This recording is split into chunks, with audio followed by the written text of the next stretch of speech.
गौतम गंभीर को Indian team का coach बने हुए 1 साल भी पूरा नहीं हुआ है और उनकी कोचिंग पर इतने सवाल उठ गए हैं जहां पर लोगों ने यह कहना शुरू कर दिया है कि उनको इंडियन टीम की कोचिंग से बिल्कुल हटा देना चाहिए। बॉर्डर गावस्कर ट्रॉफी में 3-1 से हार, न्यूजीलैंड से अपने ही घर में 3-0 से व्हाइट वॉश और अब हेडिंगली में पहला टेस्ट 5 सेंचुरीज बनाने के बावजूद टीम इंडिया हार गई है। तो इन सब रिजल्ट्स के बाद तो गौतम गंभीर पे सवाल उठना एकदम जायज है। तो क्या गौतम गंभीर को इंडियन टीम की कोचिंग से हटा देना चाहिए? आइए जानते हैं। 9 जुलाई 2024 को गौतम गंभीर बने थे टीम इंडिया के नए हेड कोच। हम सबको लगा था कि जीजी एरा बहुत ही एक स्पेशल एरा होने वाला है जहां पर हमें नए यंगस्टर्स देखने को मिलेंगे और टीम इंडिया की नेक्स्ट जेन इंडियन क्रिकेट को डोमिनेट करने वाली है। बट हुआ कुछ उल्टा, जहां पर टेस्ट क्रिकेट में गौतम गंभीर की कोचिंग पे शुरू होते ही सवाल उठने लग गए।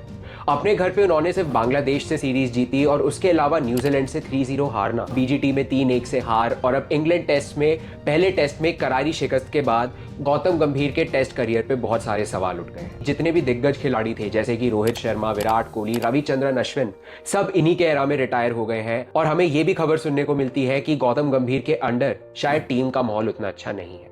बट हमें यह भी देखने को मिला है कि गौतम गंभीर जब टीम इंडिया के कोच अपॉइंट हुए थे, हम सब बहुत खुश थे क्योंकि Kolkata night Riders, Lucknow super giants के जब वो मेंटर रहे थे वहां पर उन्होंने काफी ज्यादा अपनी टीम्स को सक्सेस दिलाई।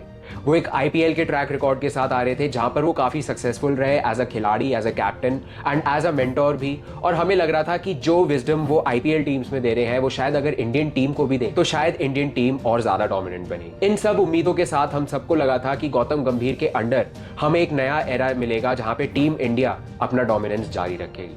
पर हो तो कुछ उल्टा रहा है, जहां पर टेस्ट क्रिकेट में टीम इंडिया एकदम फॉल्टर कर रही है और एक टाइम होता था जब टीम इंडिया टेस्ट क्रिकेट को डोमिनेट करती थी और अपने घर पे हारने का तो नाम ही नहीं लेती थी। गौतम गंभीर के आते ही टीम इंडिया पहली बार अपने घर में एक टेस्ट सीरीज हार गई है 12 साल बाद और अभी जहां भी वो क्रिकेट खेल रहे हैं टेस्ट क्रिकेट, वहां पर उनको हार का ही सामना करना पड़ रहा है। अगर हम यहाँ पे गौतम गंभीर का बाकी का कोचिंग टेन्योर देखें तो वो व्हाइट बॉल में सैटिस्फैक्टरी ही रहा है। ओडीआई में उन्होंने अभी टीम इंडिया को चैंपियंस ट्रॉफी जिताई है और उसके अलावा टी20 क्रिकेट में तो टीम इंडिया इस वक्त बहुत अच्छा ही कर रही है। ओडीआई में भी कोचिंग कर रहे थे गौतम गंभीर, तो अपनी पहली ही सीरीज में उनको श्रीलंका से हार का सामना करना पड़ा और 2-0 से टीम इंडिया कई साल बाद श्रीलंका से सीरीज हारी। तब से लेकर अब तक गौतम गंभीर के कोचिंग करियर पे सिर्फ सवाल ही उठ रहे हैं और ऐसे सवाल जिनको अब इग्नोर नहीं किया जा सकता। गौतम गंभीर की कोचिंग में क्लियर प्लानिंग नहीं दिख रही है, क्लियर स्ट्रैटेजी नहीं दिख रही है और जो प्लेइंग 11 और बैटिंग ऑर्डर और जो भी प्लेइंग 11 की कॉम्पोजिशन इन्होंने खिलाई है उसमें बिल्कुल भी एक स्ट्रक्चर नहीं दिखा है और एक सिस्टमैटिक फेलियर लगता है इनकी कोचिंग में, जहां पर इनको समझ ही नहीं आ रहा कि इनको नेक्स्ट क्या कदम लेना है। तो ये बहुत सारी प्रॉब्लम्स है जो गौतम गंभीर की कोचिंग में निकल कर आ रही हैं और आईपीएल में जो उनका अच्छा रिकॉर्ड था उसको मद्देनजर रखते हुए यहाँ पर उनको प्रॉब्लम्स फेस करने को मिल रही है। क्योंकि आईपीएल एक डिफरेंट बॉल गेम है जहाँ पे बस आप 2 महीने के लिए हो और आपको उन 2 महीने के लिए एक टीम मिली होती है जिससे आपको परफॉर्मेंस निकलवानी होती है। बट आप टीम इंडिया में इतने साल तक कोच रहते हो और आपको टाइम देना पड़ता है एज अ कोच, जहाँ पे आपको स्ट्रैटेजाइज करना पड़ता है पूरे साल के लिए और आगे आने वाली सीरीज के लिए भी। आईपीएल में उनकी कोचिंग और उनकी मेंटोरशिप का कोई जवाब नहीं रहा, बट यहाँ पर आके गौतम गंभीर एकदम फेल हो गए जिसका रीजन ही नहीं समझ आ रहा कि आखिर उनके साथ ऐसा क्यों हो रहा है। व्हाइट बॉल में तो उनका कोचिंग करियर ठीक जा रहा है, इतना बुरा नहीं जा रहा, बट अगर हम टेस्ट क्रिकेट की यहाँ पे स्पेसिफिकली बात करें तो कई सारे बड़े सवाल हैं। आइए अब थोड़ी नजर डाल लेते हैं कि गौतम गंभीर की कोचिंग अगर हम राहुल द्रविड़ या रवि शास्त्री से कंपेयर करें तो इस वक्त टेस्ट क्रिकेट में कैसी रही है। गौतम गंभीर की कोचिंग में टीम इंडिया ने 11 टेस्ट मैच खेली है जहां पर उनको सिर्फ 3 ही मैचेस में जीत मिली और 1 मैच ड्रॉ हुआ है। 7 मैचेस गौतम गंभीर के कोचिंग टेन्योर में टीम इंडिया हार चुकी है, जहां पर मैंने आपको बताया कि सबसे पहले न्यूजीलैंड से 3-0 अपने घर में हारी टीम इंडिया इतने सालों बाद, उसके बाद बॉर्डर गावस्कर ट्रॉफी में 3-1 से हारी और अब तेंदुलकर एंडरसन ट्रॉफी में 1-0 से पिछड़ चुकी है। तो गौतम गंभीर का कोचिंग टेन्योर इस वक्त टेस्ट में काफी निराशाजनक रहा है और अगर हम परसेंटेज वाइज देखें तो 27% का ही विन परसेंटेज है गौतम गंभीर का एज अ टेस्ट कोच। उसके अलावा अगर हम रवि शास्त्री से कंपेयर करें तो उनके कोचिंग टेन्योर में टीम इंडिया ने घर पे डोमिनेट ही किया है और अगर हम अवे रिकॉर्ड्स की भी बात करें तो वो बुरे नहीं रहे थे, काफी इंप्रेसिव थे। 44% का विन रिकॉर्ड था रवि शास्त्री की कोचिंग में टीम इंडिया का अवे मैचेस में और 2018-19 की बॉर्डर गावस्कर ट्रॉफी, 2020-21 की बॉर्डर गावस्कर ट्रॉफी और इंग्लैंड में 2021 में जो टीम इंडिया ने लीड ली थी, ये सब रवि शास्त्री की कोचिंग में ही आया था। जो कि ये बात दिखाता है कि Ravi Shastri as a test coach काफी ज्यादा सक्सेसफुल रहे थे। चाहे हम ये बात मान ले कि उस टाइम टीम इंडिया का बॉलिंग अटैक काफी ज्यादा सॉर्टेड था, जहां पर ईशांत शर्मा, उमेश यादव, मोहम्मद शमी, मोहम्मद सिराज, जसप्रीत बुमराह सब एक साथ गेंदबाजी करा करते थे और ओपोनेंट्स को हर कंडीशन में धराशाही ही कर देते थे। उसके बावजूद विराट कोहली की कप्तानी और रवि शास्त्री की कोचिंग दोनों हैंड इन हैंड गई और टीम इंडिया को टेस्ट क्रिकेट में इनके अंडर बहुत अच्छे रिजल्ट्स मिले। विराट कोहली का इस टेस्ट कैप्टन हम सब रिकॉर्ड जानते ही हैं और ये बात तो जानते ही हैं कि वो टेस्ट क्रिकेट में इंडिया के लिए सबसे सक्सेसफुल कप्तान रहे हैं। इसके अलावा अगर हम होम परसेंटेज की बात करें तो 70% से ऊपर टीम इंडिया का विनिंग परसेंटेज था, जहां पर एक भी सीरीज टीम इंडिया हारी नहीं है और उन्होंने clear and clear Ravi Shastri के एरा में डोमिनेशन ही दिखाई। और ओवरऑल अगर हम बात करें होम और अवे दोनों टेस्ट मिला के तो 56% का विन परसेंटेज रहा है रवि शास्त्री की कोचिंग में। तो आइए अब चलते हैं रोहित शर्मा और राहुल द्रविड़ की एरा में। और अगर हम राहुल द्रविड़, रवि शास्त्री दोनों का कोचिंग टेन्योर देखें तो काफी ज्यादा सैटिस्फैक्टरी और बहुत अच्छा रहा था टेस्ट क्रिकेट में। वहीं पे गौतम गंभीर की अगर हम बात करें तो उनका विन परसेंटेज इस वक्त सिर्फ 27% का है। ये बात हमें यहाँ पर माननी पड़ेगी कि राहुल द्रविड़ की बात करें या फिर रवि शास्त्री की बात करें, इस टाइम पर टीम इंडिया का बॉलिंग अटैक कई ज्यादा अच्छा हुआ करता था और काफी ज्यादा बॉलिंग अटैक में एक धार हुआ करती थी टीम इंडिया के, जो शायद अब टीम इंडिया के पास नहीं है। शायद यही रीजन है कि टीम इंडिया इतना स्ट्रगल कर रही है इस वक्त टेस्ट फॉर्मेट में गौतम गंभीर की कोचिंग के अंडर। बट गौतम गंभीर जिस तरीके से स्ट्रैटेजाइज कर रहे हैं, टीम बना रहे हैं, टीम सिलेक्शन कर रहे हैं, उस पर सवाल उठना थोड़ा तो जायज है। और शायद यही बात है कि गौतम गंभीर की कोचिंग में हमें वो रिजल्ट्स नहीं मिल रहे हैं जो टीम इंडिया को देखने की आदत हो गई थी। और एक टेस्ट क्रिकेट का जो थोड़ा बहुत डाउनफॉल हम कहेंगे, इस वक्त हमें उनकी कोचिंग में देखने को मिल रहा है। गौतम गंभीर अक्सर ये बात बोलते हैं कि अगर आपको कोई टेस्ट मैच जीतना है तो आपको 20 विकेट लेना अनिवार्य है। ये बात बिल्कुल सही है कि अगर आपको कोई भी टेस्ट मैच किसी भी कंडीशन में जीतना है तो 20 विकेट तो आपको लेने ही लेने हैं। एंड ये वाला डोमिनेशन हमें टीम इंडिया का दिखा था रवि शास्त्री वाले एरा में और राहुल द्रविड़ वाले एरा में, जहां पे विराट कोहली कप्तान हुआ करते थे। हम अक्सर बात करते हैं गौतम गंभीर के एटीट्यूड के बारे में, जहां पर यह परसेप्शन बनाया जाता है कि गौतम गंभीर अपने कोचिंग स्टाइल में काफी ज्यादा एरोगेंट दिखते हैं और टीम के लिए उनको नहीं पता होता कि क्या स्ट्रैटेजीज बनानी है, कि उनको कौन से प्लेयर्स को मौका देना चाहिए। बट इसको ध्यान में रखते हुए हमने हमेशा ये भी देखा है कि गौतम गंभीर ने हमेशा अपने प्लेयर्स को बैक किया है, चाहे उनकी गंदी फील्डिंग हो रही हो या चाहे उनसे रन नहीं बन रहे हो या उनसे परफॉर्मेंस नहीं आ रही हो। गौतम गंभीर ने हर वक्त अपने प्लेयर्स को बैकिंग दी है और हर किसी का ये मानना है कि गौतम गंभीर ने एज अ कोच पूरी कोशिश करते हैं कि वो टीम को जिताएं, पर उनके अंडर कुछ चीज़ें नहीं बैठ रही हैं, स्ट्रैटेजीज नहीं बैठ रही है, अकाउंटेबिलिटी किसकी होनी चाहिए, किसकी आखिर गलती है कि टीम इंडिया इतना हार रही है, वो समझ नहीं आ रहा है।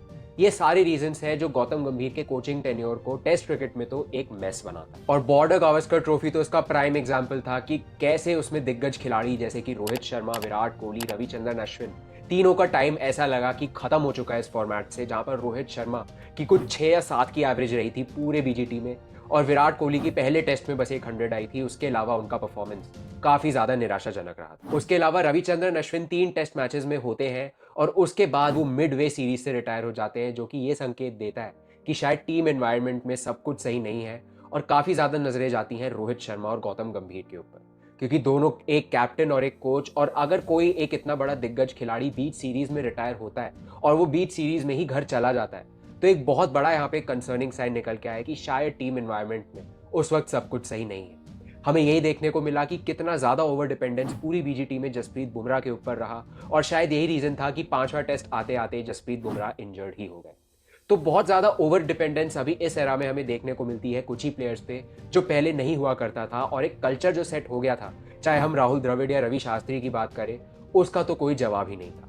और एक वो वाला कल्चर टीम इंडिया को वापस लाना पड़ेगा, क्योंकि 20 विकेट अब ये टीम नहीं ले पाती है और काफी ज्यादा स्ट्रगल करती है। ये हमें अभी देखने को मिला कि कैसे 471 रन बनाए टीम इंडिया ने, पहली पारी में 3 शतक लगाए, चाहे हम यशस्वी जायसवाल, शुभमन गिल या ऋषभ पंत की बात करें, और सेकेंड इनिंग्स में केएल राहुल और ऋषभ पंत ने फिर से शतक लगाए। तो बैटिंग में बहुत अच्छा प्रॉमिस दिखा, बट बॉलिंग में यही देखने को मिला कि किसी में कोई धार नजर नहीं आई। जो अभी कुछ टाइम पहले तक स्पीयर हेड हुआ करते थे इंडियन टेस्ट टीम की गेंदबाजी के, उनसे बिल्कुल ऐसा लग रहा है कि उनकी बॉलिंग से धार ही चली गई है और वो इतनी बुरी तरह रन्स कंसीड कर रहे थे, चाहे प्रसिद्ध कृष्णा हो या मोहम्मद सिराज हो, दोनों की बॉलिंग में बिल्कुल भी बाइट नहीं दिख रहा था। और शायद ये रीजन था कि टीम इंडिया हेडिंगली में पहला टेस्ट मैच हार गई। और फील्डिंग इतनी बुरी तरह हुई उस मैच में, जहां पर यशस्वी जायसवाल ने पूरे मैच में 5 कैचेस छोड़ दी। विराट कोहली के वो वर्ड्स हमें जिंदगी भर याद रहेंगे कि कैसे उन्होंने कहा था, for the next 60 overs they should feel like hell. वो वाला एक माइंडसेट है जो शायद अभी टीम इंडिया से चला गया है, और शुभमन गिल की कप्तानी हो, गौतम गंभीर की कोचिंग हो, उसमें वो बाइट नहीं दिखती जो हमें रवि शास्त्री के टाइम पे दिखती थी या राहुल द्रविड़ के टाइम पे दिखती थी। तो काफी सारे एस्पेक्ट्स निकल के आते हैं गौतम गंभीर की कोचिंग पर, जिसपे उनको ध्यान देना पड़ेगा। अगर ये तेंदुलकर एंडरसन ट्रॉफी गौतम गंभीर के फेवर में नहीं जाती या टीम इंडिया के फेवर में नहीं जाती है तो बहुत ज्यादा सवाल उठने वाले हैं, और शायद यही टाइम हो कि गौतम गंभीर का कोचिंग टेन्योर टेस्ट क्रिकेट में तो शायद खत्म ही हो जाए। गौतम गंभीर का जो आईपीएल में इंपैक्ट रहा वो हम सब ने देखा कि कैसे आईपीएल में उन्होंने अपने कप्तानी में टीम को टाइटल्स जितवाए हैं, अपनी मेंटरशिप, अपनी कोचिंग में टीम को अच्छे रिजल्ट्स दिलवाए हैं। पर टेस्ट क्रिकेट की अगर हम बात करें तो एक बहुत ही डिफरेंट बॉल गेम है, जहां पर आपकी टैक्टिकल एबिलिटी का टेस्ट होता है। एक एक डिसीजन आप टेस्ट क्रिकेट में जो लेते हो वो भारी पड़ जाता है या फिर आपके काम भी आ सकता है। तो बहुत ज़्यादा अंतर है दोनों में, और गौतम गंभीर का जो आईपीएल में इंपैक्ट रहा और जो टेस्ट क्रिकेट में है उसको कभी भी कंपेयर हम नहीं कर सकते। और टेस्ट क्रिकेट में सक्सेसफुल होने के लिए प्लानिंग डीप होनी चाहिए, अडेप्टेबिलिटी होनी चाहिए, और एक मोटिवेशन होना चाहिए, जो तीनों चीज़ें इस वक्त इंडियन टीम में काफ़ी मिसिंग लग रही हैं। एक अच्छा स्ट्रक्चर, सिस्टम और स्ट्रैटेजी अगर होने लग गई अभी टीम इंडिया के लिए, तो शायद हम टीम इंडिया को टेस्ट क्रिकेट में वापस से अच्छा करते हुए देख सकते हैं। और एक बात गौतम गंभीर ने और बोली कि वो अपने सारे गेंदबाजों में बिलीव करते हैं और ये पूरा विश्वास रखते हैं कि अगले टेस्ट मैच में ये बॉलिंग अटैक उतना ही बेहतर करेगा। सिर्फ गौतम गंभीर को ही नहीं ब्लेम कर सकते, क्योंकि वो एक ऐसे बॉलिंग अटैक के साथ खेल रहे हैं जिन्हें एक्सपीरियंस काफ़ी ज़्यादा कम है। यहीं पे अगर हम विराट कोहली और रोहित शर्मा की बात करें और राहुल द्रविड़, रवि शास्त्री की बात करें, तो उस टाइम पे टीम इंडिया का बॉलिंग अटैक काफ़ी सॉर्टेड रहता था और एक बहुत ही बढ़िया टैलेंट पूल होता था गेंदबाजी का। अभी इस वक्त एक ट्रांजिशनल फेज चल रहा है, एक ऐसा टाइम चल रहा है, उतने चॉइसेस नहीं है सेलेक्ट करने के लिए कि आप किस गेंदबाज को कब खिलाना चाहते हो।